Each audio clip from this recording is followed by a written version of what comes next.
અજ્ઞાનતાનો એક પરાકાષ્ઠા કે સ્થિતિ અજાણતા થઈ જાય છે. જેમ કે મકર સંક્રાંતિ છે, તો એક જ દિવસમાં બધાને પુણ્ય કમાવાની ઈચ્છા હોય છે, હે ને? બધાને એક જ દિવસમાં લાડવા, લાપસી, ગોળ બધું જ ખવડાવવું હોય છે, અને પાછું પોતાના હાથથી જ ખવડાવવું હોય છે. એટલે હું આપના માધ્યમથી બધાને એક વિનંતી કરીશ કે બિલકુલ મકર સંક્રાંતિમાં સરસ રીતે દાન થવું જોઈએ. પણ અજાણતા આપણે ગાયોને એક સાથે બધું ખવડાવી દઈએ છીએ, તો ગાયની પાચનની પ્રક્રિયા અલગ છે. એના રૂમેનની અંદર માઇક્રોફ્લોરા ખાવાનું પચાવે છે, અને એની અંદર એની પાચનની પ્રક્રિયા એવી છે કે જ્યારે પણ નવો ખોરાક આપો તો એને 15 દિવસ લાગે એડોપ્ટ થતા.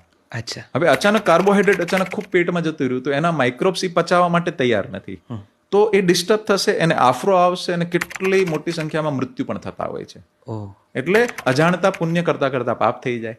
એટલે અમે મકર સંક્રાંતિ માટે વિશેષ આપના માધ્યમથી બધાને વિનંતી કરીએ છીએ કે ગૌશાળા જે પણ રાખે અને જે લોકોને દાન પુણ્ય કરવું હોય તો જ્ઞાનથી ઉપર આવજો. શું કરવાનું કે ભાઈ ત્યાં જઈને છે ને એમ કહેવાનું કે એક સાથે ગોળ નહીં ખવડાવી, આપણે મહિનાનો એક સાથે ગોળ આપી દઈએ, થોડો થોડો કરીને ખવડાવજો.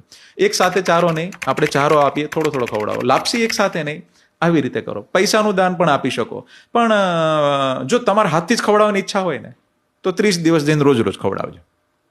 આપના માધ્યમથી એક બીજી વાત કહીશ બધા ગૌપાલકોને અને બધા શહેરવાસીઓને કે કોઈ પણ ચારો કે દાણ પણ ચેન્જ કરવું હોય ને તો પણ 15 દિવસ લાગે છે. આજે 5% બદલવાનું, પછી 5%, પછી 5%, 10 થી 15 દિવસમાં જે એડોપ્ટ થાય એ સારું પરિણામ હોય છે. ઘણી વખત શહેરોની ગાયો અચાનક બહાર કોઈ એક જગ્યાએ જાય ને એને મૃત્યુ થાય. શું કામ? કારણ કે એને એઠવાડ ખાધો છે.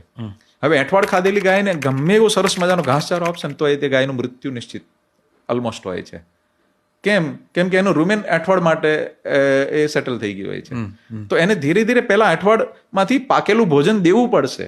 જ્યારે એને શિફ્ટ કરીએ છીએ શહેરમાંથી બહાર, અચાનક પકડીને લઈ જઈએ છીએ બહાર, તો એની માટે એને પહેલા 5% ઘાસચારો આપો, પછી 10% આપો, 20% આપો. 25 દિવસની સાયકલ એને લઈ જશો તો મોર્ટેલિટી રેશિયો નહીં આવે. બરાબર છે. તો આ બધી જ્ઞાનથી ઉપર આવવાની વાત છે. એટલે મકર સંક્રાંતિમાં એક નહીં 10 વખત વધુ દાન કરજો, પણ સમજણ સાથે. વાહ.